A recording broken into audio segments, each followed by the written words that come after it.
Story सुनने से पहले एक इम्पॉर्टेंट अनाउंसमेंट। हमारी वेबसाइट अब लाइव हो चुकी है, जिस पर आप कई तरह का इन्फॉर्मेटिव और इंफोटेनमेंट कंटेंट हिंदी और इंग्लिश दोनों में ही पढ़ सकते हैं। मैं हर रोज इस पर 1 या 2 ब्लॉग्स अपडेट करता हूं। अगर आपको हॉरर मूवीज के सजेशंस चाहिए या फिर आप अलग अलग फोकलोर, मिथ और हिस्ट्री के बारे में जानना और पढ़ना चाहते हैं तो वेबसाइट पर जाइए और एंजॉय कीजिए। वेबसाइट का लिंक आपको डिस्क्रिप्शन और पिन कमेंट में मिल जाएगा। अब वीडियो में आगे बढ़ने से पहले चैनल को सब्सक्राइब कर लीजिए और अगर आपको ये वीडियो अच्छी लगती है तो इसे लाइक करिए और कमेंट करके हमें बताइए कि आपको ये वीडियो कैसी लगी। इंस्टाग्राम पर फॉलो करिए, रील्स देखिए, एंजॉय करिए, हैव फन।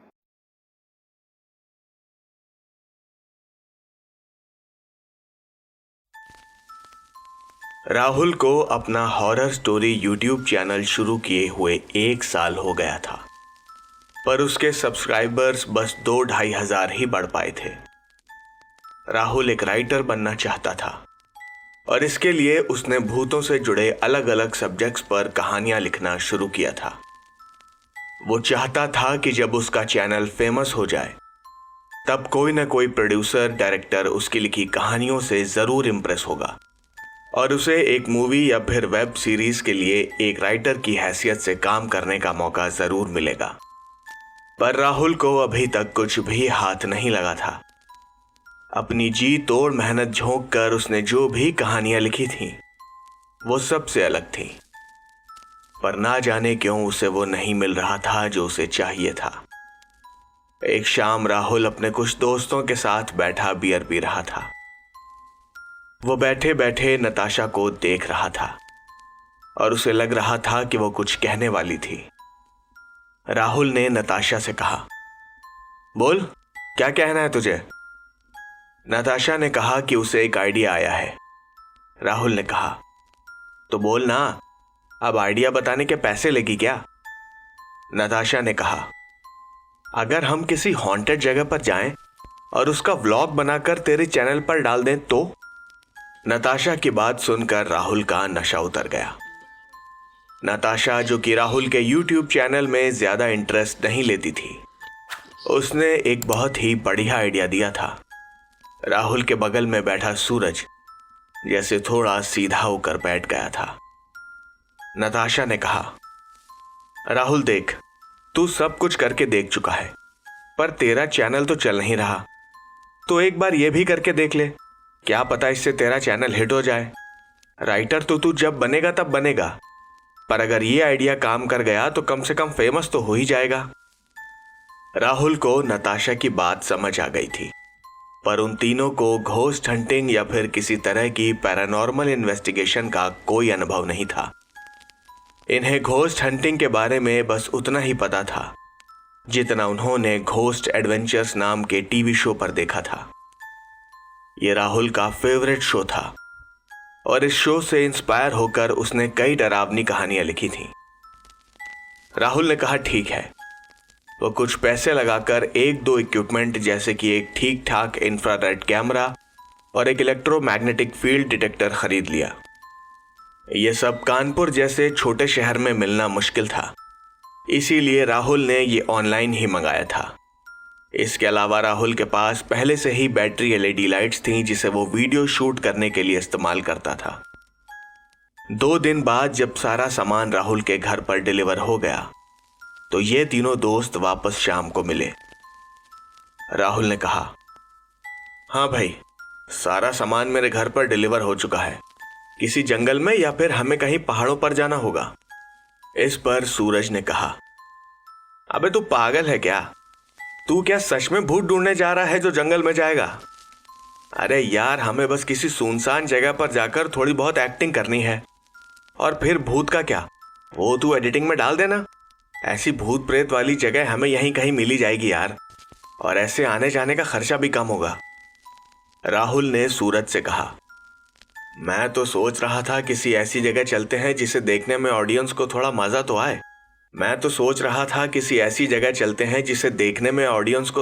तो आए। और रही बात भूत की, तो भाई मैं भूतों की कहानियां लिखता हूं, उनमें मानता नहीं। मैं बस ये कह रहा हूं कि किसी बढ़िया सी ऑथेंटिक डरावनी जगह पर चलते हैं। इस पर नताशा ने कहा, सुनो सुनो, हम उस पुराने थिएटर में चलते हैं ना, वहां कोई आता जाता भी नहीं। रात के 1-2 बजे तो वहां कुत्ता भी नहीं मिलेगा, और वहां हमें अंदर घुसने से रोकने वाला भी कोई नहीं है। वैसे भी इस थिएटर के बारे में लोग तरह तरह की बातें करते हैं। जब से ये आग लगने के बाद से बंद हुआ है, इसे किसी ने नहीं खरीदा। क्या पता हमें यहां सच का भूत मिल जाए। उन सब ने नताशा की बात मान ली। उसने अपने दोनों दोस्तों को अगली शाम आने के लिए कहा और घर चला गया। अगली सुबह राहुल ने सारे गैजेट्स टेस्ट किए और अपने बैग में रख लिया। घर पर उसने कह दिया कि वो दोस्तों के साथ लखनऊ जा रहा है और अगली शाम तक ही वापस आ पाएगा। शाम को सूरज और नताशा राहुल से मिले और तीनों एक रेस्टोरेंट में डिनर के लिए गए। वो तीनों रात को करीब 12:30 बजे तक उसी रेस्टोरेंट में बैठे रहे। रात हो रही थी और बटर चिकन और नान खाने के बाद उन्हें हल्की नींद भी आ रही थी। पर राहुल ने अपनी घड़ी की तरफ देखा और सबको उठने का इशारा किया। वो तीनों उठे और राहुल की कार में बैठकर उस थिएटर की तरफ चल पड़े।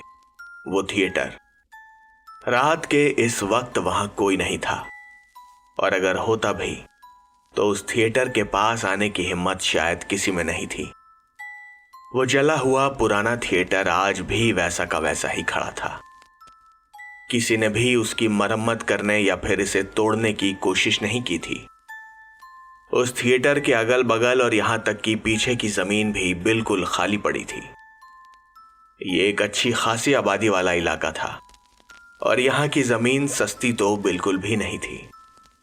फिर आखिर यहां ऐसा क्या था कि किसी ने भी इन प्रॉपर्टीज को खरीदने की जहमत नहीं उठाई थी। राहुल ने कहा, यार मैंने इस मूवी हॉल को दिन में कई बार देखा है, पर रात में ये एकदम अलग लगता है। सूरज ने कहा, क्यों, तुम्हें डर लग रहा है क्या? राहुल ने जवाब दिया, पागल है क्या? जिस जगह पर कोई है ही नहीं तो डर किस बात का। चलो अंदर चलते हैं और ज्यादा शोर मत करना, अगर सड़क के कुत्ते भौंकने लगे तो मुसीबत हो जाएगी। वो तीनों थिएटर के मेन गेट पर पहुंचे तो उस पर लगे बड़े से शटर पर ताले लगे हुए थे। राहुल ने कहा, शिट, इसके बारे में तो मैंने सोचा ही नहीं यार। हम ये ताले कैसे तोड़ेंगे? मेरे पास ऐसा कुछ नहीं है, और फिर 3-3 ताले तोड़ना कोई आसान बात है क्या? हम कोई प्रोफेशनल चोर थोड़ी हैं, इतनी आवाज होगी। चलो हम अभी वापस चलते हैं, ये ताले खोलने का कुछ जुगाड़ करके फिर आते हैं। पर सूरज उसकी बात सुन ही नहीं रहा था। वो टॉर्च की रोशनी में थिएटर को सब तरफ से देख रहा था। वो शायद कोई ऐसी जगह ढूंढ रहा था जहां से उसे अंदर जाने का रास्ता मिल जाए, और ऐसा हुआ भी। सूरज को थिएटर की पहली मंजिल पर एक टूटी हुई खिड़की दिखाई दे गई। उसने राहुल और नताशा को बुलाया और वो खिड़की दिखाई। उन्हें अंदर जाने का रास्ता तो मिल गया था, पर अब वो सोच रहे थे कि वहां तक पहुंचेंगे कैसे। सूरज, जो कि तीनों में सबसे लंबा था, कुछ कदम पीछे गया और दौड़कर दीवार पर लटक गया। राहुल ने नीचे से सूरज को उठाया और पहली मंजिल पर उसे चढ़ा दिया। इसके बाद सूरज ने पहले नताशा और फिर राहुल को ऊपर खींच लिया। वो तीनों अब पहली मंजिल की खिड़की पर थे। वहां से तीनों अंदर कूदे और गैलरी में पहुंच गए। अंदर का नजारा कुछ खास अच्छा नहीं था। थिएटर की जली हुई दीवारें बता रही थी कि 30 साल पहले यहां क्या हुआ था। न जाने कितने लोगों ने इस गैलरी से बाहर भागने की कोशिश की होगी। उनमें से बहुत से तो बेचारे एक दूसरे के पैरों के नीचे दबकर ही मर गए होंगे। नताशा ने अपनी टॉर्च ऑन कर दी थी। उसने काली हो चुकी जमीन पर अपनी उंगलियां फेरी तो उसकी उंगलियों पर राख और मिट्टी लग गई। उसने राहुल से कहा, राहुल, ये जमीन पर लगी कालिक देख रहा है? यार सोचो, इसमें तो मरे हुए लोगों की राख भी होगी। फिर ऐसे इसे अपने पैरों के नीचे रौंदना अच्छी बात नहीं है। हमें यहां से चलना चाहिए। नताशा की बात सुनकर राहुल को हंसी आ गई। उसने कहा, अबे यार, तू तो आते ही डर गई। इस एक्सीडेंट को 30 साल हो चुके हैं। अब तक तो उन बेचारों की आत्मा को शांति भी मिल गई होगी। तू भी ना। इस पर सूरज ने कहा, यार वैसे नताशा बात तो ठीक कह रही है। जब हम यहाँ की वीडियो अपलोड करेंगे तो कहीं हमारे ऊपर कोई लीगल एक्शन ना हो जाए। मतलब हम बिना परमिशन के अंदर घुसे हैं। राहुल ने कहा, अबे सुनो, अब प्लान तुम लोगों का है तो पीछे मत हटो, समझे? तुम ही ने ये आइडिया दिया था ना। अब डर क्यों रहा है? जो होगा देख लेंगे। और वैसे भी अगर लीगल एक्शन होगा तो क्या फांसी चढ़ा देंगे? अखबार में फोटो ही छपेगी ना। कम से कम हमारा चैनल तो फेमस हो ही जाएगा। इसके आगे नताशा और सूरज चुप हो गए। उन्होंने उस गैलरी में एक बार टॉर्च की रोशनी मारी और थिएटर की तरफ बढ़ गए। वो तीनों अपना एक एक कदम बड़े ध्यान से रख रहे थे, पर सूरज को न जाने क्यों ऐसा लग रहा था कि उसे कोई तो देख रहा था। वो अंदर ही अंदर थोड़ा डर सा गया था। वो तीनों प्रोजेक्टर रूम के बगल से निकले, जिस पर अब भी वो जला हुआ साइन बोर्ड लगा हुआ था। ये उनकी टॉर्च की रोशनी में बनती परछाइयों का खेल था या फिर कुछ और, पर सूरज को लगा कि उसने अंदर किसी को देखा था। वो जल्दी से उस कमरे के सामने से निकल गया। राहुल ने कहा, अबे क्या हुआ? भाग क्यों रहा है? भाई पूरी रात पड़ी है, जल्दी क्या है तुझे? आजा, पहले प्रोजेक्टर रूम देखते हैं। सूरज ने राहुल की बात का कोई जवाब नहीं दिया। वो पीछे पलटा तो राहुल और नताशा प्रोजेक्टर रूम के दरवाजे में बनी छोटी सी खिड़की से अंदर झांक रहे थे, पर उन्हें कुछ साफ साफ दिखाई नहीं दे रहा था। शायद जलने के निशानों और कालिख से खिड़की का कांच काला हो गया था। राहुल ने सूरज को इशारा किया और अंदर चलने को कहा, पर वो दरवाजा बुरी तरह से जला हुआ था और इसीलिए खुल नहीं रहा था। राहुल और नताशा ने उस पर थोड़ा जोर लगाया तो वो आधा खुल गया। वहां इतनी जगह थी कि वो दोनों आराम से अंदर जा सकते थे। अंदर प्रोजेक्टर रूम का माहौल जरा भी अच्छा नहीं था। वो पुराना सा जला हुआ प्रोजेक्टर अब भी अपनी जगह पर था। राहुल और नताशा उसे बड़े अजीब नजरों से देख रहे थे। उन्हें पता ही नहीं था कि पुराने जमाने में फिल्में प्रोजेक्टर पर रील से चलती थीं। वो आज की तरह डिजिटल प्रिंट्स नहीं होते थे। राहुल ने प्रोजेक्टर की खिड़की से थिएटर में झांका तो उसे पूरा थिएटर ठीक से दिखाई दिया। उसके जिस्म में एक सिहरन सी दौड़ गई। सूरज अभी तक उस कमरे में नहीं आया था और वो बाहर ही खड़ा था, बल्कि वो तो अंदर झांक भी नहीं रहा था। राहुल ने उसे बुलाया और कहा, अरे सूरज, जरा देख तो सही यार, मैंने पहले कभी प्रोजेक्टर रूम नहीं देखा था। ये सब बड़ा अलग है, मतलब विंटेज है यार, विंटेज। राहुल के इतना कहने पर भी सूरज अंदर नहीं आया। उसने कहा, मैं यहीं ठीक हूं यार, हमें जल्दी से फुटेज रिकॉर्ड करके यहां से निकलना चाहिए। वैसे भी मुझे यहां कुछ ठीक नहीं लग रहा। राहुल और नताशा सूरज की बात सुनकर हंसने लगे। वो दोनों बाहर आए और थिएटर हॉल की तरफ चल पड़े। राहुल ने अपना कैमरा ऑन कर लिया था। हॉल में पहुंचते ही उन्हें कुछ ऐसा दिखाई दिया कि वो तीनों अपनी जगह पर खड़े के खड़े रह गए। ये काफी बड़ा सा थिएटर था। राहुल ने अपनी एलईडी लाइट थिएटर में रोज की तरफ मारी। एक के ऊपर एक बनी उन रोज में सारी सीटें बुरी तरह से जल चुकी थीं और उनका सिर्फ स्टील का ढांचा ही बाकी रह गया था। तभी उसे अपने पैरों के नीचे कुछ महसूस हुआ। उसने अपना पैर हटाया और नीचे रोशनी की तो वहां कुछ था। राहुल ने उस चीज को उठाया और उस पर से जमी हुई कालिख हटाई तो ये एक तांबे की अंगूठी थी। राहुल ने तुरंत ही वो अंगूठी फेंक दी। उसे एहसास हो गया था कि आग लगते वक्त कैसे लोग अपनी जान बचाने के लिए भाग रहे होंगे और शायद उनमें से ज्यादातर इसमें कामयाब ही नहीं हो पाए होंगे। सालों से अंदर इकट्ठा हुई धूल, मिट्टी और जमी हुई राख से राहुल की सांस फूल रही थी। उसे उल्टी सी आ रही थी। सूरज और नताशा ने उसे संभाला। उन्हें लगा कि शायद राहुल एक्टिंग कर रहा था अपनी वीडियो के लिए, पर नहीं, उसे देखकर तो ऐसा नहीं लग रहा था। सूरज और नताशा ने अपने अपने फोन निकाले और रिकॉर्डिंग करने लगे। वो एक एक करके टहलते हुए हर रो में रिकॉर्डिंग कर रहे थे और राहुल थिएटर की स्क्रीन के सामने खड़ा उन्हें देख रहा था। उसने अपने बैग से ईएमएफ डिटेक्टर यानी इलेक्ट्रोमैग्नेटिक फील्ड डिटेक्टर निकाला और उसे थिएटर की स्क्रीन के ठीक सामने रख दिया। उसने सूरज और नताशा को कहा कि वो अपने कैमरे उसकी तरफ करें और अपनी स्क्रिप्ट बोलते रहे। हाय गाइस, वेलकम टू भूत होते हैं। और आज हम आप सबके लिए कुछ अलग करने वाले हैं। आज हम एक हॉरर एक्सपेरिमेंट करने की कोशिश कर रहे हैं और हम घोस्ट हंटिंग के लिए निकले हैं कानपुर के इस पुराने थिएटर में, जिसमें आग लगने के बाद इसे बंद कर दिया गया था। बहुत से लोग कहते हैं कि इस थिएटर में भूत प्रेत हैं, जो कि असल में यहाँ मारे गए लोगों की आत्माएं हैं। पर अब देखना यह है कि यह सब सच है या फिर झूठ। तो आप हमारी इस जर्नी में हमारा साथ दीजिए और देखते रहिए भूत होते हैं।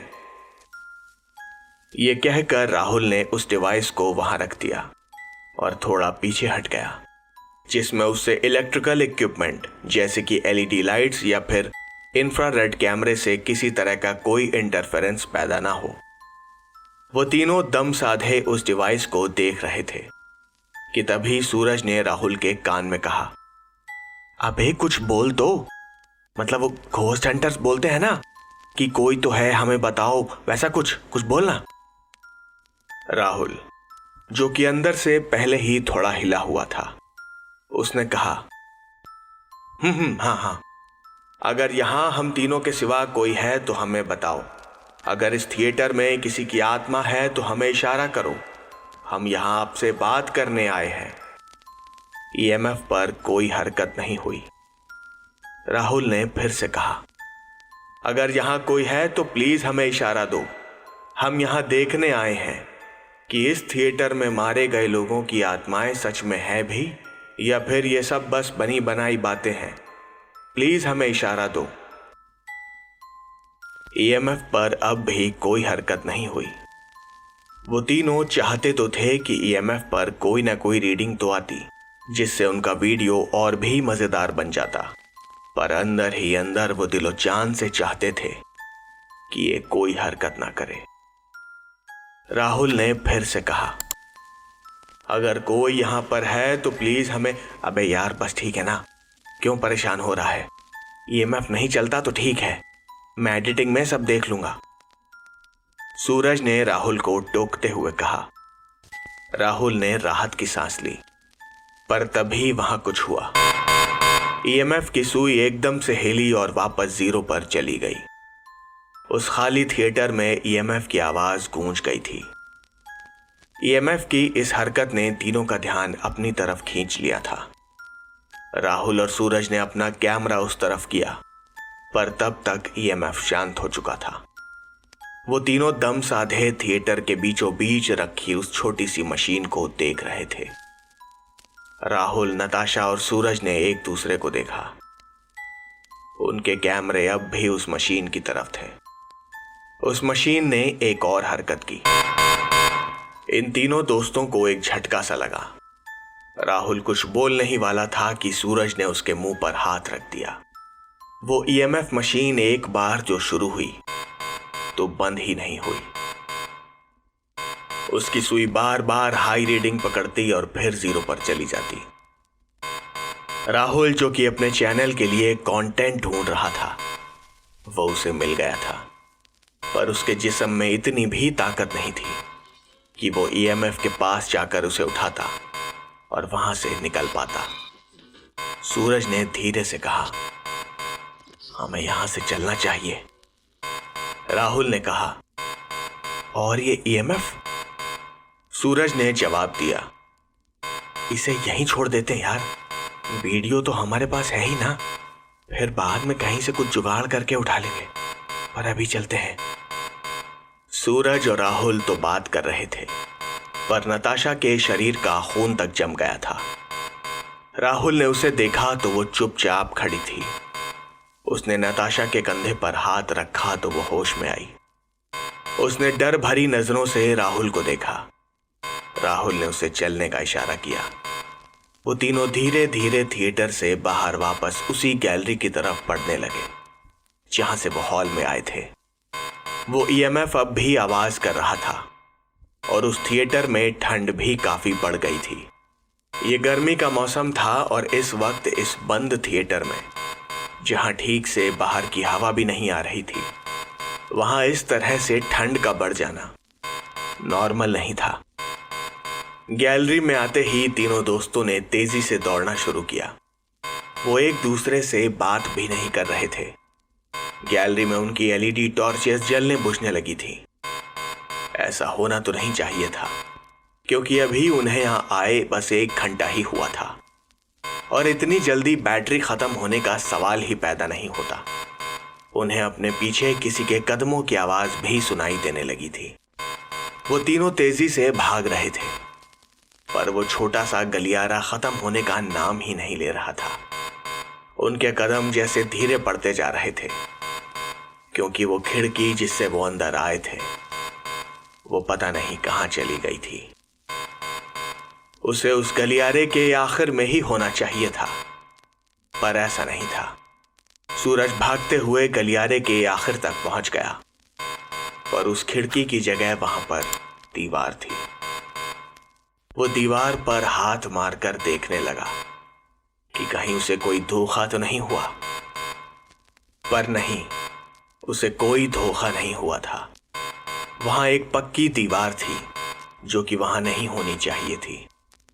राहुल और नताशा उसके पास पहुंचे और वो भी दीवार पर लाइट मारकर देखने लगे कि कहीं उनसे कोई गलती तो नहीं हो गई।